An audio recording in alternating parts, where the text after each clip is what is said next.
everybody, and welcome back to another episode of Life After Kids with Doctors Brooke and Lynne. I'm Dr. Brooke. And I'm Dr. Lynne. And we're so glad you're here. Happy New Year. Happy New Year. We've just come off an amazing holiday season, hopefully. And we're looking down, we're staring down the tunnel of a new year. Yes, it's actually, this video is being released January 1st. It's the start of a new year, 2023. How is that possible? The year 2000. Where did that come from? No, I remember, I was with Mark. We had a toy. His mom had a toy. It was like one of those stuffed animals. Yeah. And it had, you press the button and it had the message, and it was like, in the year 2000. I know that voice. And I mean, that was like science fiction. New age, yes. Back in the 80s when we were growing up. Well, how about tonight we're going to party like it's 1999? I mean. Right? Prince wrote that going that's so far off in the distance, and now it's so far in the rearview mirror. And I remember on the eve of hitting 2000, being with my brothers and my family, Y2K. and with Ken, I was dating him, and we were blasting that song, partying like it's 1999, thinking, wow, we got to 2000, and now we're at 2023. What has happened? Well, the world looks different, but the world I still different. like to think that there's a lot of good in it's better today. We're living in a world that's in some ways so much better, but we would never choose to go back 100 years or 200 years. Yeah. And yet there's obviously still some problems and things we have to work out. But what does that mean when we're looking at, the next 12 months? What can that mean for women and for us wanting to live a healthier, more vibrant life? Yeah, I think really I love to look at the new year. I get so excited about it because for me it really is like a clean slate. A new chapter, a new starting again, and what is this next year going to look like? What do I want to build into my life? What were the things that I wanted to do in 2022 that I didn't get to that I can maybe focus on again this year? Yeah. What about looking back and thinking, okay, what really worked last year? Right. And what really didn't work? Those are good questions to ask too. Do you go through, so we both of us make goal lists. I know that, and you do that, and so do I. Do you go back with your goals from the year before and check through on all that? Absolutely. And that's actually one of my favorite parts of the whole process, is going back and looking at that. And then just reflecting on, what were our biggest successes? What were our biggest disappointments? I think there's a lot of insight into actually taking some time and asking yourself of those things, because they're learning lessons, right? Sure. And things you can carry forward. And I love the idea of it being a blank slate. Hopefully most of you have started this planning process back in October. Yeah. Like we've talked about, and I know that you and I will have done that. But January is a time to set and go. I think it's an interesting month. It's both a high and a low, because we're coming off such an emotional, high of Christmas, and it's at least in the Northwest, in the Midwest, it's in the Northeast, it's cold and snowy, and you're locked inside. So it gives you more time for reflection. Yeah, absolutely. And I don't look at this as, and I hope you guys don't either, as New Year's resolutions, because resolutions don't last past January, frankly. This is goals, how can I upgrade my life? How can I live? How can I show up as the best version of myself? And if you're someone that's you're just coasting into midlife and you want to take it easy, that's fine, but that's not for me or you. That's not the way. We're here to bring our best selves, the day. To kick ass now and kick ass 20, 30 years to come. And what can we give back to the world, and how can we live as healthy and vibrantly as possible? Yeah, and you asked me about the looking back process. Yes, and I will please say talk about that one of the best lessons that I can learn or share rather is that sometimes you look back and you go, oh my gosh, what was I thinking? I put that in writing, and no, I mean, that might have been something that was important to me in literally a moment. Oh, and it's not important to me 3 months later.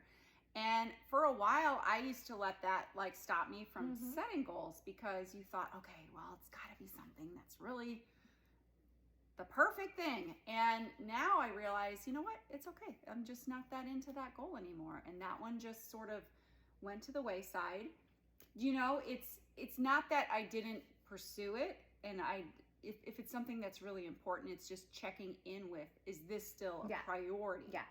if it's still a priority and you haven't accomplished it, then you need to take a look at, well, what action do I actually need to put around that to make how that can happen? I revisit it? I'm glad you said that, because I'm the type of person that if it's just on my day-to-day to-do list, or if it's part of my goals, like, and I do this when I read a book, even if I don't like it, or the goal, like the thing has changed, or it's not as important, it's like I have to do it because I said I was going to do it, and then I might make myself miserable in the process. So I like you saying that, like, when you check back in, if there's something that you didn't get to, or that's suddenly not as important as it was, because timing is everything, it's okay to let that go and move on. We're changing. Yeah, now I'm the same way with books, and that's why I'm so careful to, even before I start, I have to know that I'm going to like it. And so therefore I read a lot of personal development books and very few fiction books, because I know, chances are I'm going to learn something on the other side. And in the fiction, if it's a book that I just can't get into, I feel like that sense of failure. But with goals, I think we shouldn't carry that over into that. I think we should be okay with just saying, you know what, this is no longer a priority for me. And typically when you're setting goals, the better you get at it, it's going to be like a 75% versus a 25%. So 75% of the goals are going to stay with you and be things that a year later you're really glad you stuck with and made happen. And 25% of those are going to be ones that it's okay to just let go and say, it's not for me anymore. I love that. I like to do, as you're talking about revisiting goals, another thing that I love to do in this time of year, and I actually don't know if I've ever shared this with you, I love to reflect through the year. And what I do is I get onto my phone and I go into my photos. And I go back through all of my photos from the whole year and just, sit with the gratitude, really, for the year that we had, for the moments that we had, the memory making with the family, ideas for what we can do the next year and how to build on those things. And it just always, I love to go into the new year with a sense of gratitude for what has been, and then feeling really excited about what's coming. Up. I also really like to sit down when I'm doing my goals and journal a little bit too about what things are going to look like. Kind of write it down, not even in like a hard form set goals, but just journal about what's to come, and even write through almost a little prayer for the new year for me and for my family, and if that makes sense. That's great. But I like to bring that into the picture too when I'm planning for the year. So I do both of those things, but mine look a little bit different from a functional point. So I'll share what we do. So Mark will take our pictures and upload them to a site like Snapfish or Vistaprint or whatever, and make a photo book of them. Oh, so good. And he has volunteered to do that for us in our family, so we're very thankful for him. But typically that would be something that I might do, or anyone can do for you. And so that's always a fun thing in January, as we sit down and we kind of go through the book. And just like you said, sometimes you forget about things that happen, even big moments. Puts you back in that, and you get to relive that, and it's so exciting. And then from journaling, I'm not like a big person to sit down and just journal my feelings. For me, communication isn't that high in that way. Yes, you don't need that. So I process things a lot internally, but I do not keep all the memories for the things that happen. So how I do that is I do a 10-year journal, which is something that I invested in 10 years ago, and actually only have 1 year left. That's so exciting. It's so exciting. So you have 10 years on each page, and you get this much space, and you write the most important things that happen in that much space. For the year? For the day.